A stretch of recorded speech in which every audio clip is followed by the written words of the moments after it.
Dhaka Uttara Milestone school and কলেজে আজ একটা বিমান দুর্ঘটনা হয়েছে।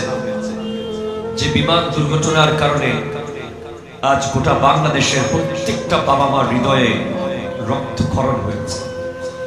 আমি ভাবছিলাম যে ওই জায়গায় আমার ছেলে থাকলে কেমন লাগতো, যে 10 মিনিট পরে স্কুল ছুটি হয়ে যাবে আর 10টা মিনিট পরে মা তার জন্য টিফিন নিয়ে দাঁড়িয়ে আছে, বাবা তার জন্য গাড়ি নিয়ে দাঁড়িয়ে আছে, তার ঘরের কেয়ারটেকার তাকে নেওয়ার জন্য দাঁড়িয়ে আছে বাইরে গেইটে।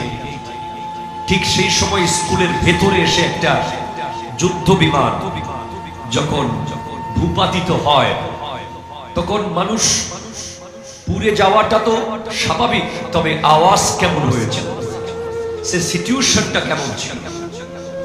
এই ধরনের ঘটনা আমাদের প্রত্যেকের লাইফে আসতে পারে। Life is the continuous journey towards the grave. জীবন হচ্ছে কবর পর্যন্ত চলমান একটা ভ্রমণ। এখন আমরা বড়দিঘির পারে আছি, এখন এখানে কিছু হয়ে যেতে পারে।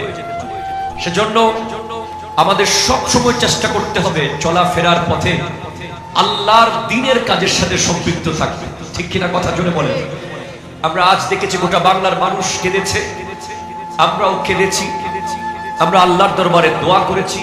আমরা বাংলাদেশ বিমান বাহিনী এবং বিমান মন্ত্রণালয়কে আমরা অনুরোধ করব আজকের মাহফিল থেকে যে বাংলাদেশের বিমান বহরে যে ফাইটার জেটগুলো আছে, অনেকগুলো হয়তো নিয়মিত চলাচল না করার কারণে পুরাতন হয়ে গিয়েছে, কিংবা অনেকগুলো আপডেট করা দরকার।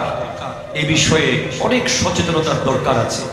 এবং আমরা নিজেরাও নিয়মিত বিভিন্ন প্রোগ্রামে যাওয়ার কারণে বিমানে চড়ে থাকি, আমাদের খুব ভয় লাগে। কদিন আগে কক্সবাজারে একটা বিমানের চাকা খুলে পড়ে গিয়েছে। এরপরে এর কয়দিন আগে কক্সবাজারে আরো একটা ফাইটার জেট থেকে একজন বিমানের পাইলট শহীদ হয়েছেন। এরপরে আমরা বিভিন্ন সময় দেখি বিমান রানওয়েতে হঠাৎ থেমে যাচ্ছে, আবার ঠিকঠাক করে চালানো হচ্ছে।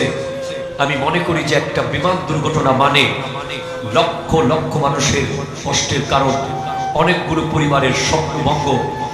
আমরা আজকের এই বিশাল আজিম শান প্রোগ্রাম থেকে গোটা বাংলাদেশকে, বিশেষ করে এই দায়িত্ববানদেরকে বলবো, শুধু বিমান বাহিনীর বহরে যা আছে তা না, যে বিমানগুলো আমাদেরকে যাত্রী বহনকারী বিমান আছে, প্রত্যেকটা বিমানের যথাযথ তদারকি করা দরকার, যাতে মানুষের জান মাল নিরাপদ থাকে। ঠিক কিনা কথা জোরে বলেন।